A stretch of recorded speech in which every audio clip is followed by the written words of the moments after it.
I'm a personal believer in that violence is never the answer. Perhaps a bit cliche, but as soon as protests begin to become violent, it kind of undermines the legitimacy of the protest. And I believe that if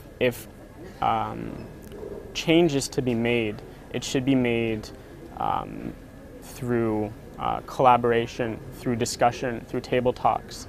I don't think, throwing bricks or breaking windows, beating up tourists, blocking off transportation hubs, I don't believe this is a good way to support your cause.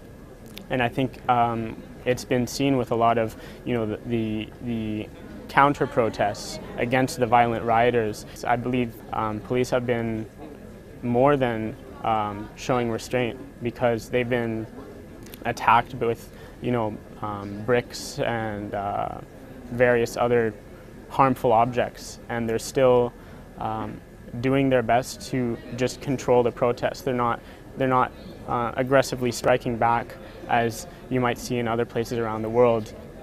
And I think also the media coverage is unfair as well. It's because in a lot of places, for example, in France, for the G7 summit specifically, there's thousands and thousands of protesters, and even though most of them are peaceful, the police are already using tear gas and arresting protesters, and a lot of that doesn't make it to onto media. But anything that happens in Hong Kong, it's all over the media. Everyone knows about it, and so I think there's definitely a line where you can say it's not fair, because why does one set of protests in the West get a certain kind of media coverage when a similar kind of protest, will get all of the media coverage, and people calling for intervention, people pledging their support.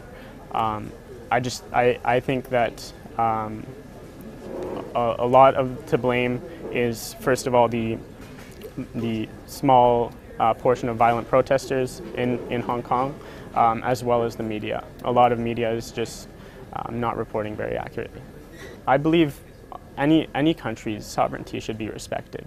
I mean, for example, there's a whole list of issues I could list from various other countries that you don't see other countries moving in to, try and have an influence on. For example, the issue on gun control in the United States is largely an American issue. There are very few governments that are trying to have an influence on that. The issue of immigration in Australia, very few countries are trying to step in to have an influence on that. There's kind of this weird double standard of sovereignty, where in the West, countries respect other Western governments' sovereignty.